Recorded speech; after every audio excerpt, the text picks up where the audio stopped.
सतगुरु रामपाल जी परमेश्वर जी ने दो शब्द के अंतर्गत आदरणीय गरीबदास जी महाराज जी की जीवन लीला शुरू की है, जो कि 8 पेज की है। तो परमेश्वर हमें क्या समझा रहे हैं।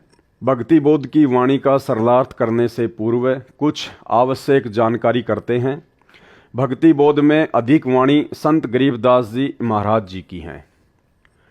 संत गरीबदास जी का जन्म गांव छुडानी, जिला झज्जर, हरियाणा प्रांत में सन 1717 विक्रमी संवंत सन 1774 में हुआ।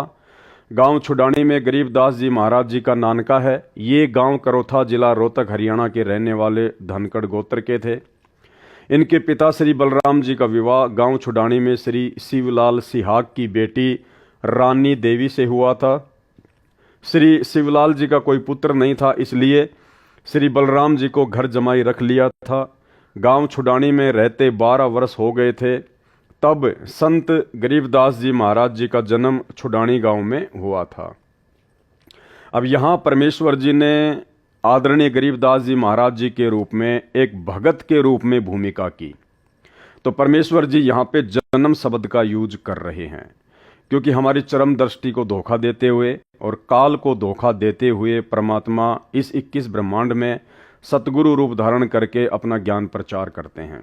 जबकि वास्तविकता ये है कि आदरणीय गरीबदास जी महाराज स्वयं ही कबीर परमात्मा थे, और इसका जीता जागता उदाहरण प्रमाण आपको परम पूज्य सतगुरु रामपाल जी परमेश्वर जी के मुख कमल से एक छोटा सा 2 मिनट का सत्संग सुनाते हैं, जिसमें परमेश्वर जी ने जिक्र किया कि जब आदरणीय गरीबदास जी महाराज मात्र 3 दिन के थे, मात्र 3 दिन के शिशु रूप में, उस समय उन्होंने अर्जुन और सर्जुन को सार नाम दिया था।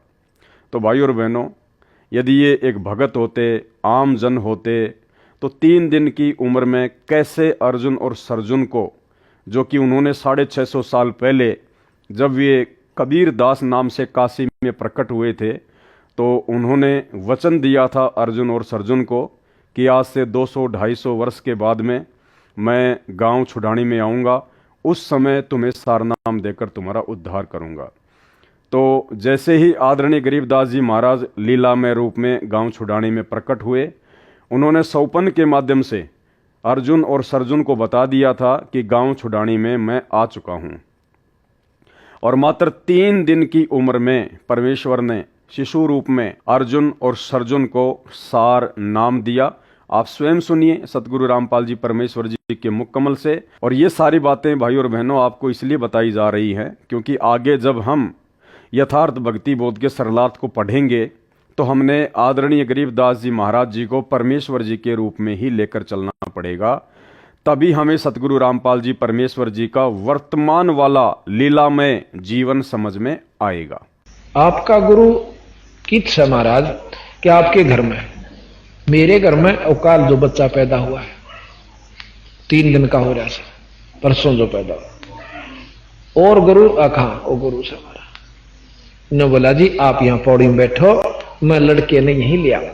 आप पचाला भी नहीं जा सकता, हाथ जोड़ के न बोलो जोलम हो जाएगा।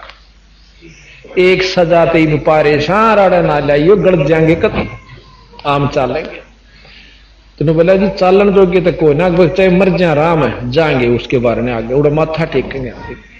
एक 2 आन वो पकड़े, 2 आन वो पकड़ा, उन लच ले गए बेचारे, नो पिता किता पाटक दे, नो टूटे टूटे से गोडे जाके उस जहां माता रानी नाम था महाराज जी की माता जी का, जहां माता रानी और बच्चा महाराज बंदी छोड़ लेटे हुए थे, उस कमरे में जाकर और छोड़ दिए। इन्होंने बोले तुम बाहर जाओ, और बाकी बाहर नो कान ला के सुने के बात हो रही है। महाराज रानी सुआदी नींद पे, और वो नो देखे नो खिड़कियां में देखें के बतलाव से बंदी छोड़ 3-7 दिन के बच्चे नो बोले अर्जुन सर्जुन, और वो लंबे पड़े मुंदे रोए।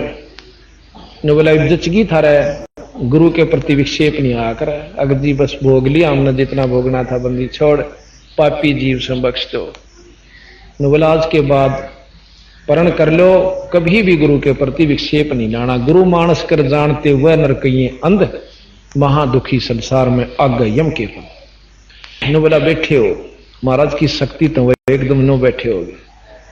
ने बोला नाम लो, उपदेश दिया और भजन करो। भजन किया और जाओ मुक्त हो जाओगे। इतना कह के उसने ठा के बलराम जी उनके पौड़ी में ले आए। 2-3 दिन वहां डटे। उसी समय शरीर